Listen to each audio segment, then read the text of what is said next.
Hello Starcraft enthusiasts, and welcome back to Day 4 of this tournament, SC2Casts.com's first invitational, sponsored and brought to you once again by SC2Casts.com, your source of info on all the most recent casts, commentators, events, and pro games. I am your host once again, Shiki SC, and this is going to be the ace match, the third and final game between Liquid TLO, spawning as the Yellow Terran in the bottom left-hand corner on Steps of War. So very, very short rush distance on this map, and already his opponent, WhiteRa, the red Protoss, spawning at the top right-hand position, is going to be putting down a proxy, and it is a pylon here just south of the Zelnaga Tower. And with that, he's going to be putting down a gateway and putting on some early pressure. And now it's up to TLO to react and see if he can deal with this. Of course, it was loser picks next map. TLO did lose game 2 on Metalopolis, and that means he chose Steps of War here, so it is once again up to him to take advantage of the map he has picked. His supply depot is finished, his barracks is not started, he is checking for a proxy, but it's not in his base, it is outside of his base. Now, it's not really that much of a difference, but it is about half of the run distance less. The probe is taking a few pot shots at this SCV, just buying some time, maybe stopping some of these SCVs from scouting. And because if TLO gets a scout off any time in the next few minutes, he will be able to notice there are no gateways in WhiteRa's base. Duckload Ra, once again, is WhiteRa, and he will expect some kind of cheese play. And no SCVs have left his base quite yet, so he may be in a little bit of trouble. The gateway is just finished, and the first zealot is now being chrono boosted out. WhiteRa is almost supply locked, so he needs to get this pylon down. If the pylon doesn't finish by the time this zealot finishes, which it is not going to, he will be supply locked, and still only working off one gateway. I find this kind of peculiar. One gateway proxy, that's kind of rare. Watch, next he'll put a cybernetics core down and make it even weirder. But he does put a gas down, so I really don't know what WhiteRa's thinking right now, but he does have a zealot now inside of TLO's base. TLO is constructing a bunker here at the back of his mineral line. Very, very intelligent play by him, but it is not going to be in range of this gas geyser. So the refinery SCVs that were in there, in the refinery, are going to get taken out. There is one Marine here taking some pot shots off at this zealot, while the SCVs provide a little bit of a meat shield here for the Marines. And it looks like looks to be like TLO is in a decent position now. He has held off a little bit of the rush. There are a couple zealots here still in the base, one thwacking away, one retreating to just regenerate his shields. There are two Marines here to defend against these zealots, and this probe trying to be a pesky little probe. And a little bit of repetition there for you. Zealots regaining some of their shields. The Marines need to do a little bit more of a hit and move attack to continually deplete those shields. And it looks like TLO is going to be retreating with his barracks to put on that tech lab, more than likely to get a few stalkers out. Or sorry, not stalkers. Wow, I'm thinking wrong. Need to get a few marauders out, and likely with that concussive shells to help kite these zealots and anything else that he may push out. These SCVs coming forward to be a little bit of a meat shield for the Marines, trying to take out the Zealots, but the Zealots have so much life and shields that it's not going to be very effective.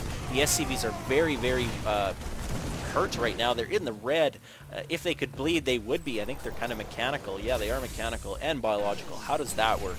So they are half and half. So they ooze half blood and half oil. Take it from me, that is what it is. Anyway, Stalker now coming in for WhiteRa. This is going to be a little bit different of a pressure here for WhiteRa, or for TLO. He's going to need to deal with this in a different way. The Stalkers are able to take out Marines quite easily, but he's not even focusing the Marines. He was actually just focusing down the SCV that was low on health, and now he just finishes up the two Marines, and now a Marauder pops out and takes out that Stalker. But another Stalker reinforcing, and he is going to have the upper end. He is going to end this battle with about 10 life, I betcha. Am I close? 4. Oh, SCV trying to come in and clean this up, but that Stalker is going to be able to retreat, almost getting a quick shot off that SCV, trying to be the hero of the team. But TLO is in bad shape. He lost a ton of workers there. He's now down 22 to 12. Even with his mules, that is not going to be good enough. He's going to need to reproduce a lot of those SCVs and get his economy back up and running if he wants to win this. The Marauders need to focus down the slow or the weak Stalkers. Of course, if you do slow one, you might as well focus it down and kill it. And it looks like this Zealot is going to get out, and he's focusing down the pylon, but the Zealot is out now, being slowed as well. Marauders can easily kite those Zealots, though, with that concussive shell. And now 3 Marauders against 2 Zealots and 1 Stalker. The Stalker dies, and the Zealots are already almost dead as well. These Marauders are just a clear winner against these Zealots. They just need to keep targeting, just kind of back and forth, targeting the Zealots to keep them all slowed. If he could put 2 in one control group and 2 in another, but that's just too much micromanagement at this point. Wow, WhiteRa snuck a pylon up here at the base of almost the choke point of his natural expansion. And, ooh, another Stalker comes out, and there are 2 Zealots, but it looks like he's just going to retreat with these units. He's not going to engage. He knows that these 5 Marauders would easily take out these units. They're on hold position, and they are going to die. WhiteRa takes them off hold position, but it's not going to be in time. WhiteRa is focusing down the weak Marauders. He may get a kill. He does get a kill. Is he going to get a second kill? No, he doesn't. The Zealot is trying to get one final swipe off on this Marauder. TLO needs to micromanage it back a little bit and keep it alive. Probably needs to take out this gateway ASAP. There is no more incoming pressure, but he doesn't know that. He thinks there's still more pressure incoming, so he's going to retreat to regain his footing. I personally would have taken out that warp gate or that gateway. It was warping to or morphing to a warp gate. If you leave that up too long, he may recreate a pylon and get to use that again. Take that 150 minerals away from him ASAP, especially now that you've got so many Marauders. You've got 7. 2 of them are in the red, but still, he's... Oh, no. TLO has supply locked himself. So he's getting Stimpak and trying to get out a Marine here, but and also building a Ghost Academy, so very nice job by him, knowing that he needs to come back and get a caster unit to turn the tide of this battle.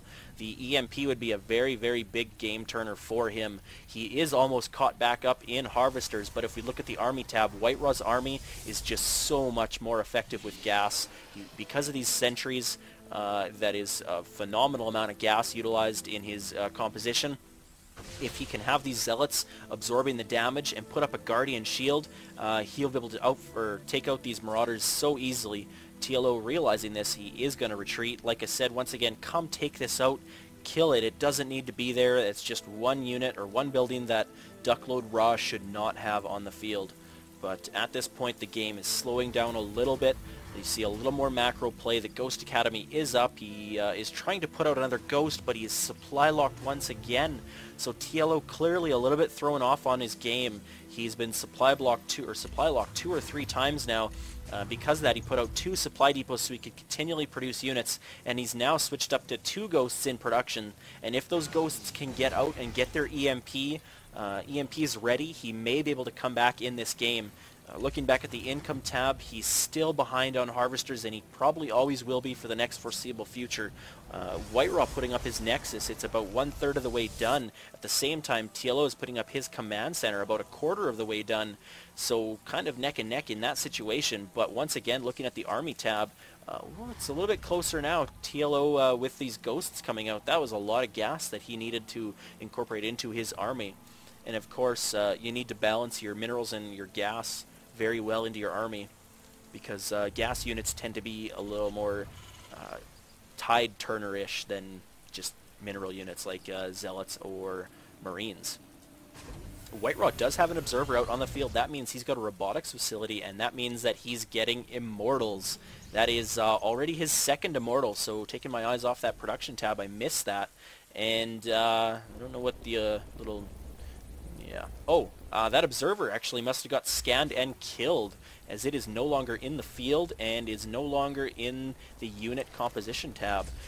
So ground level 1 upgrade is finished for the Terran army, but the Ghosts do have enough energy for EMP. One nice EMP getting down, but not hitting the Immortals. He needs to hit those Immortals and those Sentries, because if he doesn't hit those Sentries, and he doesn't, WhiteRa, very, very great play by splitting up his Sentries, allowing him to continually force field this ramp, and because of that, TLO cannot push out. If he pushes out, he may only get half of his units out, and then another force field to come in. He needed those EMPs to hit those Immortals and those Sentries, and a little bit of a desperation play, all of the SCVs coming out, and a force field comes down and forces TLO to GG. So Liquid TLO with a great first game takes the first one. Very impressive Hellion play. That was great harassment. The second game, WhiteRa took it with a little bit more macro play and some obvious. He loves those Void Rays, but that was a large composition of his force for the most of the matchup. And game 3, WhiteRa is able to take it with some very nice early harassment, and TLO just could not get back on the right foot. He was backpedaling the whole game. But anyways, that is all for today, and we will have Group B of Day 4 coming for you tomorrow. I can't say who it is, but I hope it's a good matchup. See you guys tomorrow.